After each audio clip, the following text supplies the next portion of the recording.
से प्रदीप पांडे स्वामी जी को दंडवत प्रणाम करता हूँ।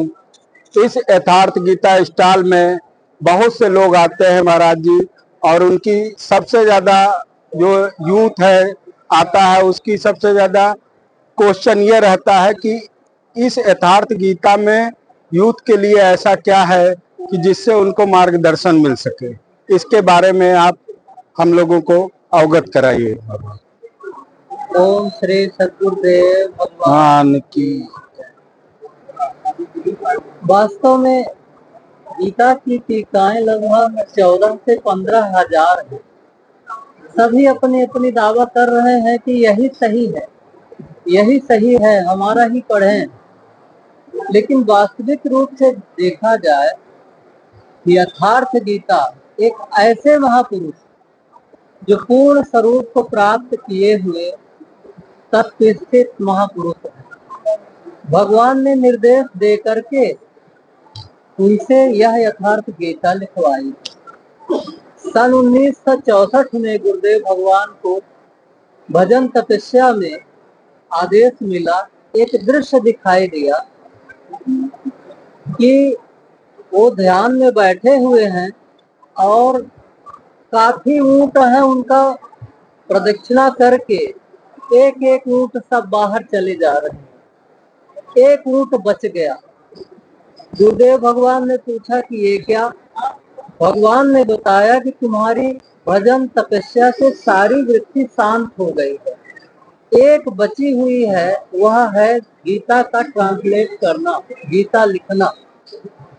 गुरुदेव भगवान ने कहा कि कागज काला करना, लिखना पढ़ना यह साधुआई के खिलाफ है, इसलिए मैं इसे नहीं लिखूंगा। इस वृत्ति को भी हम भजन से काटते हैं। 8-10 वर्ष तक लगातार परिश्रम करके भजन किए, लेकिन भगवान ने उन्हें बताया कि नहीं, अभी वो वृत्ति बाकी ही है। तब गुरुदेव भगवान ने उसे टेप में बोल दिया और यथासह उसको लोगों ने उतार दिया। उतारने के बाद में एक एक शब्द जैसे करेक्शन होना है, भगवान ने स्वतः उसको करवाया। और फिर वास्तविक यथार्थ गीता आई, जिसमें सभी विश्व का अगर 2 हाथ पांव का व्यक्ति है तो वह सभी ईश्वर की संतान है। इसमें न जाति भेद है, न छुआछूत है, न ऊंच नीच है, न ही हमारा तुम्हारा है। यह विश्व के लिए धर्मशास्त्र है। विश्व के किसी कोने में जन्मे हुए व्यक्ति 2 हाथ पांव का अगर है तो वह इस यथार्थ गीता को पढ़े, क्योंकि इसमें आत्म स्वरूप की स्थिति और परम कल्याण का श्रेय है।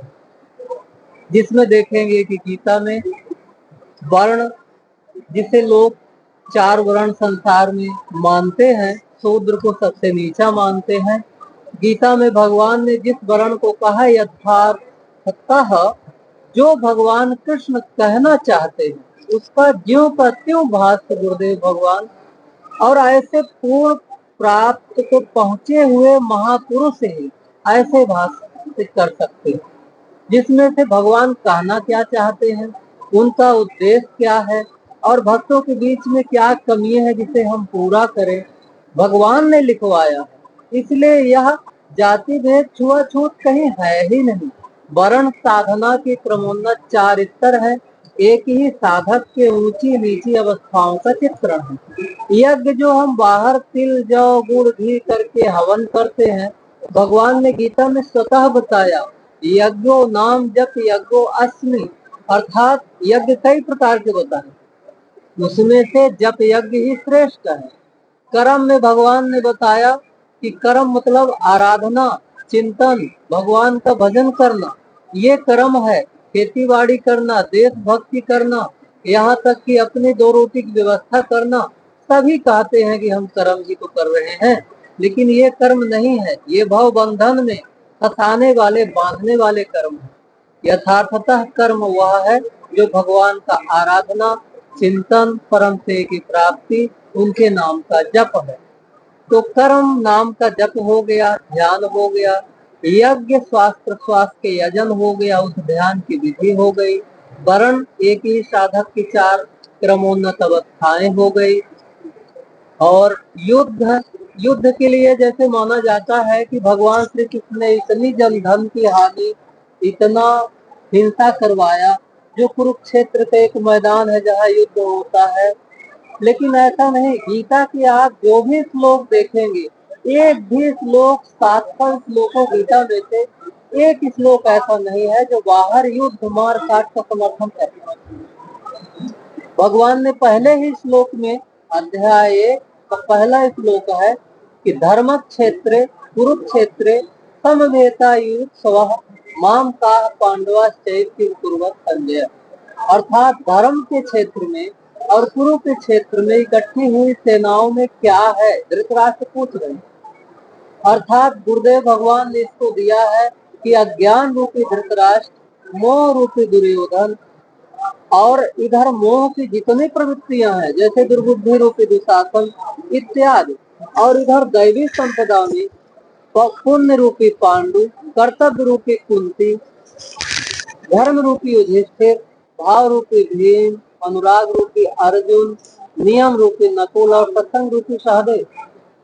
अर्थात हमारे ही हृदय देश में ये दोनों लड़ाइयाँ होती हैं, दैव और असुर, जिसे शास्त्रों में, पुराणों में दैवासुर संग्राम कहा जाता है। ये हमारे हृदय देश की लड़ाइयाँ हैं जिसका चित्रण भगवान ने किया। ये बात सच है कि हमारा इतिहास है वो सही है कि महाभारत युद्ध हुआ, लेकिन उसका उदाहरण देकर के जहाँ तक यथार्थ गीता या श्रीमद् भगवद गीता है, आप अन्वयार्थ भी पढ़ के देख सकते हैं।